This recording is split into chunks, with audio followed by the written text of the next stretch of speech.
زنا میں ملوث ہوا کرتے تھے۔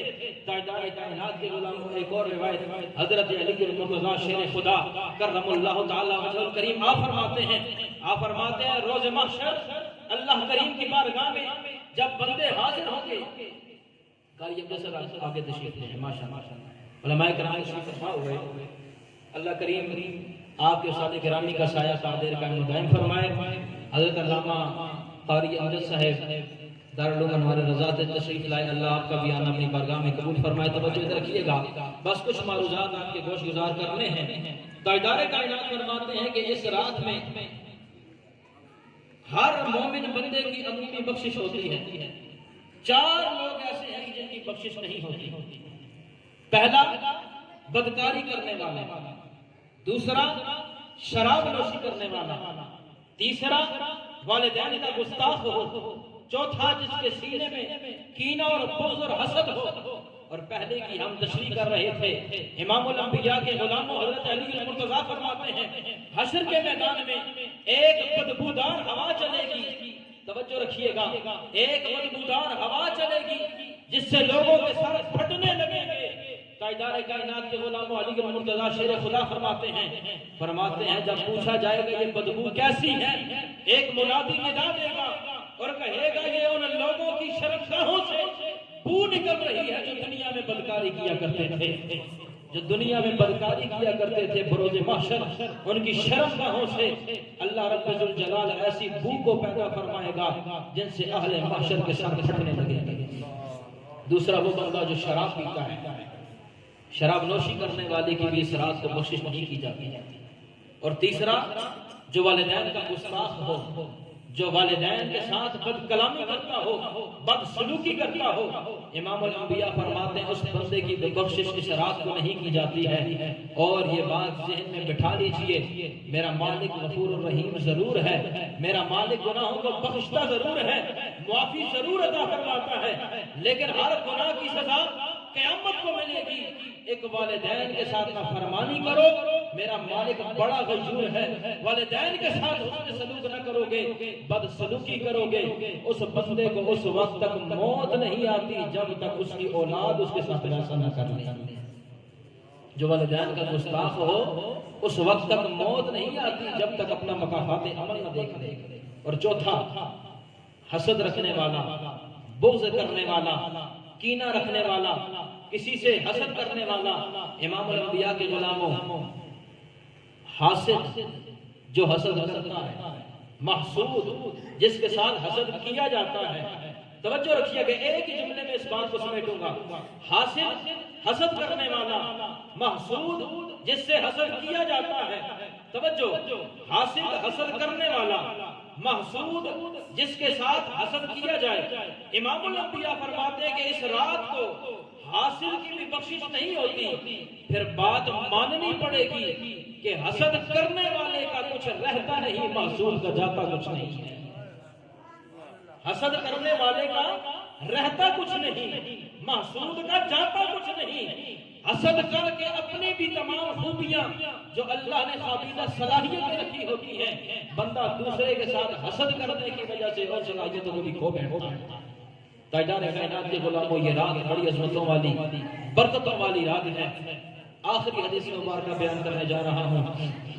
امام الانبیاء جناب محمد مصطفیٰ حبیب کبریا صلی اللہ تعالی علیہ وبارک وسلم نے ارشاد فرمایا، تاجدار کائنات فرماتے ہیں کہ جب ذکر کی محفل سجتی ہے، ہم بھی آج ذکر کرنے بیٹھے ہیں، وہ ذکر کسی صورت میں بھی ہو سکتا ہے، وہ ذکر چاہے تقریر کی صورت میں ہو، چاہے نعت کی صورت میں ہو، یا اس میں جلالت اللہ کا ذکر ہو، یا کسی بھی صورت میں ذکر کیا جا رہا ہو۔ تاجدار کائنات امام الانبیاء جناب محمد مصطفیٰ آمنہ کے پیارے خاتم الانبیاء آپ فرماتے ہیں، تاجدار کائنات نے فرمایا جب ذکر کی محفل سجتی ہے، بڑے ہی نصیبوں والے وہ لوگ ہیں جو ذکر کی محفل میں آ کے بیٹھ جاتے ہیں، بڑے ہی مقدروں والے وہ لوگ ہیں جو ذکر کی محفل سجا کے بیٹھتے ہیں۔ امام الانبیاء نے فرمایا جب ذکر کی محفل سجتی ہے، اللہ کے نورانی فرشتے آسمان سے زمین پہ نزول فرماتے ہیں، آسمان سے نورانی فرشتے نزول فرماتے ہیں، تاجدار کائنات فرماتے ہیں کہ وہ نورانی فرشتے جب زمین پہ آتے ہیں تو آ کر وہ ذکر کی محفلوں کو تلاش کرنے لگ جاتے ہیں، ذکر کی محفلوں کو تلاش کرتے ہیں۔ جہاں پر ذکر کی محفل ہو رہی ہوتی ہے وہ رب کے نورانی فرشتے ٹولیوں کی صورت میں زمین پہ آتے ہیں۔ تاجدار کائنات نے فرمایا لوگوں جب ذکر کی محفل سجے فرشتے ٹولیوں کی صورت میں زمین پہ آ جائیں اور ذکر کی محفل کو تلاش کرتے ہیں، جب ایک ٹولی فرشتوں کی ذکر کی محفل کو پا لیتی ہے، تلاش کر لیتی ہے، امام الانبیاء فرماتے ہیں وہ فرشتے دوسرے فرشتوں کو صدا دیتے ہیں، وہ جس ذکر کی محفل کو تم تلاش کر رہے تھے ہم نے اس محفل کو پا لیا ہے، جس محفل کو تم تلاش کر رہے تھے ذکر کی محفل کو ہم نے تلاش کر لیا ہے۔ آج ذکر کی محفل سجانے والوں مقدروں پہ ناز کرو، وہ فرشتے جو محفل میں آ کر بیٹھتے ہیں دوسرے فرشتوں کو بھی ندا دے کر اس محفل میں بٹھا لیتے ہیں۔ توجہ رکھیے گا، امام الانبیاء جناب محمد مصطفیٰ حبیب کبریا آمنہ کے دلارے آپ فرماتے ہیں کہ جب وہ ذکر کی محفل ختم ہوتی ہے فرشتے زمین سے جب آسمان کی طرف پرواز کرتے ہیں اللہ کریم کی بارگاہ میں جاتے ہیں، میرا مالک پوچھتا ہے فرشتوں بتاؤ تو صحیح میرے بندے کیا کر رہے تھے؟ اے ناز کرو اپنے مقدروں پہ جن کے بارے میں میرا رب پوچھ رہا ہے۔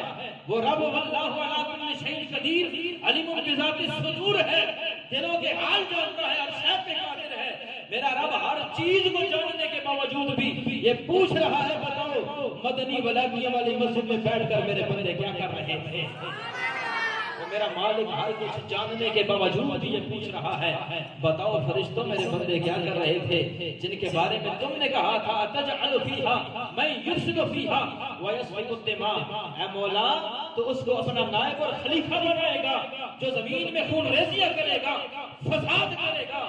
میرا مالک اس لیے پوچھتا ہے اے میرے فرشتوں بتاؤ تو صحیح جس انسان کے بارے میں تم نے کہا تھا کہ وہ خون ریزیاں کرے گا، آج بتاؤ تو صحیح میرے بندے کیا کر رہے تھے؟ فرشتے رب کی بارگاہ میں عرض کرتے ہیں مولا تیرے بندے تیرا ذکر کر رہے تھے اور تیرے جنت کی طلب کر رہے تھے، تیری جنت کا اشتیاق رکھتے تھے، جنت کے مشتاق تھے۔ میرا رب فرماتا ہے فرشتوں کیا انہوں نے جنت کو دیکھا ہے؟ فرشتے کہتے ہیں مولا جنت کو تو نہیں دیکھا۔ رب فرماتا ہے اگر وہ جنت کو دیکھ لیتے تو کیا کرتے؟ فرشتے کہتے ہیں مولا اگر جنت کو دیکھ لیتے تو جنت کا اور زیادہ مشتاق ہو جاتے۔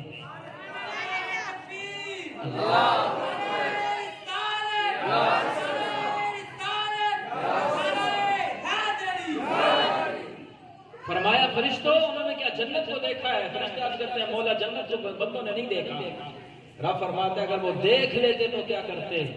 فرمایا فرشتے عرض کرتے ہیں مولا اگر جنت کو دیکھ لیتے تو جنت کے اور مشتاق ہو جاتے، جنت کا وہ اشتیاق رکھتے، جنت میں جانے کی آرزو کرتے۔ میرا مالک فرماتا ہے فرشتوں بتاؤ تو صحیح وہ اور کیا کر رہے تھے؟ فرشتے عرض کرتے ہیں مولا وہ جہنم سے پناہ مانگ رہے تھے۔ میرا مالک فرماتا ہے فرشتوں کیا انہوں نے جہنم کو دیکھا ہے؟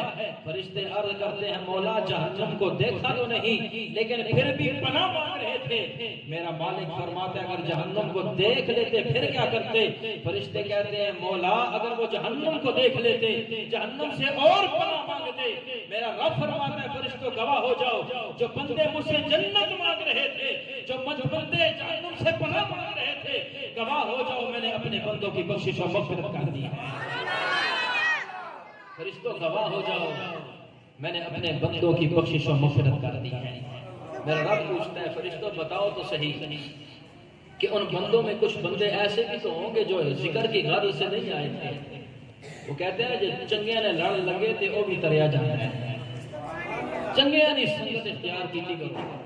اگر آپ اچھوں کی سنگت میں رہیں گے تو سنگت کا اثر پڑے گا۔ اللہ فرماتا ہے فرشتوں بتاؤ تو صحیح وہ لوگ تو میرا ذکر کر رہے تھے، کچھ بندے ایسے بھی ہوں گے جو ذکر کی غرض سے نہیں آئے تھے، وہ گھر سے آئے تھے کسی بندے کے ساتھ کام تھا، وہ آئے تھے کچھ اور غرض لے کر آئے تھے، وہ ذکر کی غرض سے نہیں محفل میں بیٹھے تھے۔ اے فرشتوں بتاؤ ان کا کیا معاملہ تھا؟ وہ عرض کرتے ہیں مولا وہ ذکر کی غالب میں تو نہیں آئے. میرا مالک فرماتا ہے فرشتوں پھر گواہ ہو جاؤ، جو بندے ذکر کر رہے تھے ان کی برکت سے میں اللہ نے ان بندوں کی بھی بخشش و مغفرت کر دی ہے. یہ ذکر کی برکتیں ہیں، ذکر کی برکتیں ہیں. اور یہ برکتیں اللہ رب الجلال اس وقت عطا فرماتا ہے کہ جب بندہ آ کر اللہ والوں کی مجلس میں بیٹھ جاتا ہے. وہ مالک ہے جو میں نے آیت کریمہ پڑھی تھی، یا ایھا الانسان ما غرک بربک الکریم، اے انسان تجھے رب کے بارے میں کس چیز نے دھوکے میں ڈال رکھا ہے. ایک اور آیت کریمہ میں فرمایا، سورہ قیامہ میں فرمایا ایحسب الانسان ان یترک سدی، کیا فرمایا انسان یہ سمجھتا ہے کہ اسے سدی چھوڑ دیا جائے گا. سدی اس اونٹ کو کہا جاتا ہے جس کی نکیل اس کے مالک میں مالک کے ہاتھ میں ہو. فرمایا کیا یہ انسان اس اونٹ کی طرح ہے جس کے مالک کے ہاتھ میں اس کی نکیل نہ ہو. فرمایا ہم نے انسان کو پکا باندھ کے رکھا ہے، انسان کو اپنی گرفت میں رکھا ہے. یہ انسان مت چھوڑے کہ جس طرح وہ سدا اونٹ گھومتا ہے اس سے پوچھنے والا کوئی نہیں. ہاں ہم انسان سے پوچھنے والے ضرور ہیں. بتاؤ عمر کہاں پہ گزاری، بتاؤ رزق کہاں سے کمایا، بتاؤ جوانی کہاں پہ گزری، بتاؤ تو صحیح تمہارا بڑھاپا کہاں پہ گزرا، بتاؤ تو صحیح بچوں کی پرورش کیسے کی، بتاؤ تو صحیح حقوق اللہ کا خیال رکھا، بتاؤ تو صحیح حقوق العباد کا خیال رکھا کہ نہیں رکھا. وہ مالک غفور الرحیم ضرور ہے لیکن جبار اور قہار بھی ہے. وہ مالک کبھی آپ نے توجہ کی کہ رب کا قرآن 14واں پارہ ہے. بس میں اپنی گفتگو کو سمیٹنے جا رہا ہوں. استاد گرامی موجود ہیں، ان کی موجودگی میں مزید گفتگو میں نہیں کر سکتا، لیکن ان کے پاس جو سباق پڑے وہی سنانے جا رہا ہوں کہ کبھی آپ نے غور کیا رب کا قرآن ہے 14واں پارہ ہے. رب کا قرآن کہتا ہے وَإِنَّ لَكُمْ فِي الْأَنْعَامِ لَعِبْرَةً نُسْقِيكُم مِّمَّا فِي بُطُونِهَا. فرمایا ہم نے ان چوپایوں کے اندر ایک نصیحت رکھی ہے. توجہ رکھیے گا. فرمایا ان چوپایوں کے اندر نصیحت ہے. چوپائے جانور 4 ٹانگوں والے، فرمایا ان کے اندر عبرت ہے، نصیحت ہے. نسقیکم مما فی بطونہا، ہم تمہیں پلاتے ہیں جو اس کے پیٹ میں ہے. سبحان اللہ. یہ بات بڑی ہی پتے والی رب کا قرآن ہے. فرمایا نسقیکم مما فی بطونہا، فرمایا ہم تمہیں وہ پلاتے ہیں جو اس کے پیٹ میں ہے. من بین فرث و دم، جو درمیان ہے گوبر اور خون کے. چوپایوں میں نصیحت جو اس کے پیٹ میں ہم تمہیں پلاتے ہیں. ایک طرف گوبر ہے، من بین فرث و دم، فرمایا درمیانی راستہ جو ہے ایک طرف گوبر ہے ایک طرف خون ہے. فرمایا لبن خالص، فرمایا ہم اپنے بندوں کو اس میں سے خالص دودھ نکال کے پلاتے ہیں. میرا مالک دیکھو اس کی قدرت کے کرشمے تو دیکھو، اس کی قدرت تو دیکھو. ایک طرف گوبر ہے بھینس کے، ایک طرف گوبر ایک طرف خون ہے. کبھی دیکھا ہو کہ اس کے دودھ میں گوبر مکس ہوا ہو، کبھی دیکھا ہو اس کے دودھ میں خون مکس ہوا ہو. میرا رب فرماتا ہے ہم گوبر اور خون کے درمیان سے ہم دودھ نکالتے ہیں. لبن خالص، ہم خالص دودھ نکالتے ہیں. میں کہنا یہ چاہتا ہوں میرا رب جو خون کو اور گوبر کو دودھ میں مکس نہیں ہونے دیتا، وہ بندہ وہ مالک اپنے مومن بندوں کو گنہگاروں میں بھی ملنے نہیں دیتا ہے. وہ مالک اگر گوبر کو اور خون کو دودھ میں مکس نہیں ہونے دیتا، ملنے نہیں دیتا، تو میرا اللہ اپنے نیک بندوں کو صحبت صالح عطا فرماتا ہے اور صحبت طالح عطا نہیں فرماتا. اچھوں کی صحبت میرا مالک عطا فرماتا ہے. بس اسی پر اپنی بات کو سمیٹتے ہوئے اتنا عرض کروں گا، آج کی رات بڑی برکتوں والی ہے، بڑی عظمتوں والی ہے، بڑی رفعتوں والی ہے. اس رات کو سو کر مت گزاریں، اس رات کو یاد الہی میں گزاریں، اور رمضان مبارک کا مہینہ بھی آ رہا ہے، اور اسی لیے یہ راتیں گزاری جاتی ہیں کہ رمضان کے لیے ہماری تیاری ہو جائے۔ راتوں کو موبائل استعمال کرنے کے بجائے ہماری تیاری رب کے گھر کے لیے ہو تو پھر مزہ آ جاتا ہے۔ دعا کریں کہ اللہ رب ذوالجلال جو کچھ آپ نے سنا، جو میں نے سنایا، اللہ قبول فرمائے، اور جو کمی پیشی کوتاہی رہ گئی اللہ رب ذوالجلال معافی عطا فرمائے۔ وما علینا الا البلاغ۔